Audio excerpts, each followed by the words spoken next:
Das 1500 Einwohnerdorf Kursadi Fort nahe Wardha ist 800 Kilometer von der Wirtschaftsmetropole Bombay entfernt. Für das 1,1 Milliarden Einwohnerland Indien ist das keine Distanz, doch der Großstadtdschungel von Bombay scheint einen ganzen Kontinent entfernt.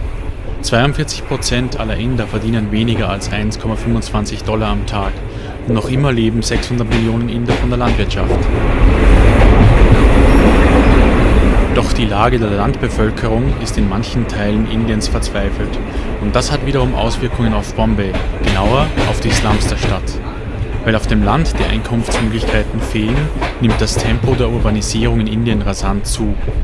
Nach einer Regierungsstudie werden bis 2030 mehr als 575 Millionen Inder, 41% der Bevölkerung, in Städten leben. Obwohl 62% des indischen Bruttoinlandsprodukts in den Städten generiert wird, wächst die städtische Armut. Die Folgen?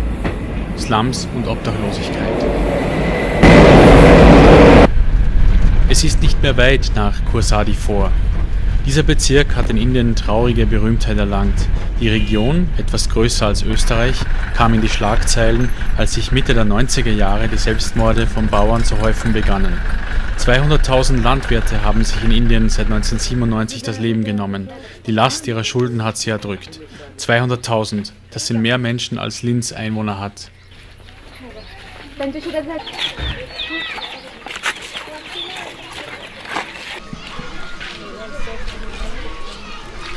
Nichtregierungsorganisationen versuchen zu helfen. Eine davon ist die MS Swaminathan Research Foundation. Kishore Yakhtab, Projektkoordinator der Foundation, führt uns zu einer betroffenen Familie. Kishore arbeitet in dem vor 1,5 Jahren entstandenen Projekt, welches die Entwicklung von ländlichen Gebieten forcieren will. Die Förderung von Frauen nimmt eine zentrale Rolle dabei ein. Er nennt es Women Farmers Empowerment Program. Rund um Wardha, sagt er, habe es in den letzten Jahren mehr als 10.000 Bauernselbstmorde gegeben. Wir treffen die Baumwollfarmerin Ujjwala Petkar. Ihr Mann hat sich vor einigen Jahren das Leben genommen.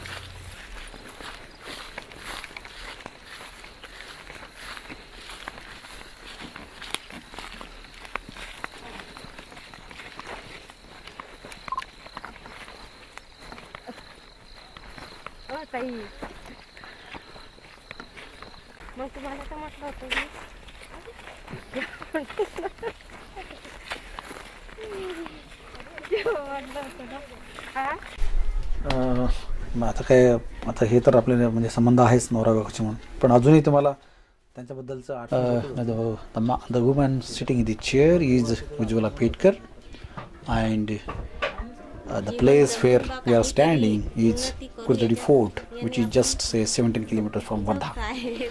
And this is the lady whose husband has committed suicide in the year 2002. And she is holding 5 acres of land, and he has two children, one son and one daughter. And her daughter is studying in nursing this year. She got admission for the nursing in Nagpur after passing 10th standard examination. And she has also one son studying in he is studying in the 9th standard. The situation before 2002 was some money her husband borrowed from one say private money lender along with the bank also, and the rate of interest was very high, so naturally the amount, the total amount say it's grew up. So after he borrowed the money from the money lender, since the amount became very high to be paid back, he couldn't, well, he was not in a position to repay him. So that's why he usually oftenly come to here. He came here, he used to come here, and he want to repay, otherwise I would do this or that. So that's why he was very much afraid and what to do in the future now. So since she had two children, there was no future for the children, he thought. Then he was mentally upset, and there was no alternative before him, and one day came and he committed suicide. Shavukari कर्ज होतं काही लोकांचं. एक असा वर्धेचा होता की त्यांनी म्हणजे 2-3 वेळा येऊन घरी धमक्या दिल्यासारख्या दिल्या, चाकू दाखवले ते एक 2 वेळा. I have visited 700 to 750 households where there have been suicides, so help me, whatever. It is the most demoralizing, mind-destroying thing that you can ever do. Don't ever do it.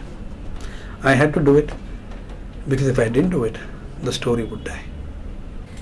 2/3 of the suicides, 2/3 have occurred in 5 states. The states of Maharashtra, Karnataka, Andhra Pradesh, Madhya Pradesh and Chhattisgarh. There have been a high number of suicides in states like Kerala.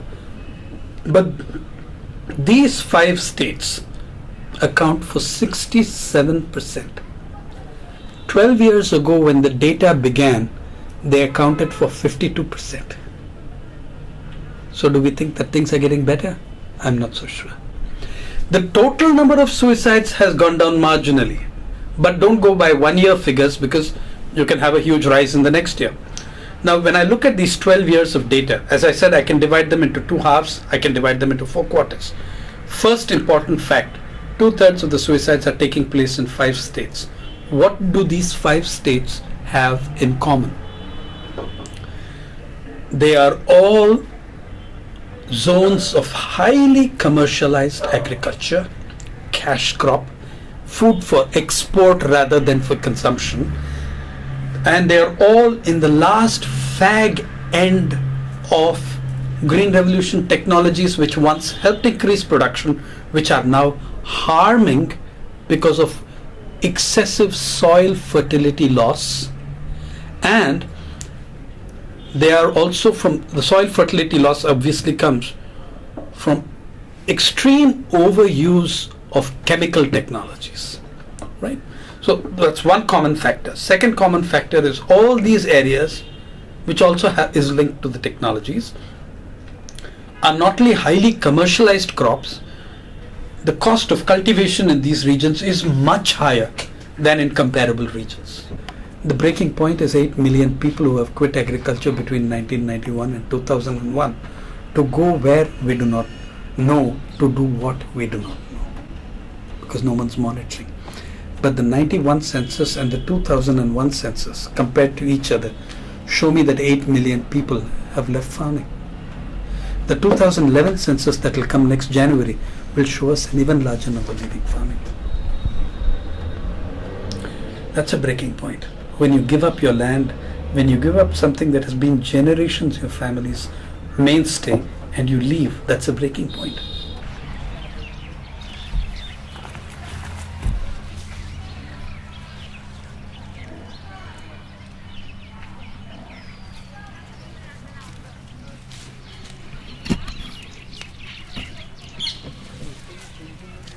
उद्या का नाही आपण लवकर येऊ काय?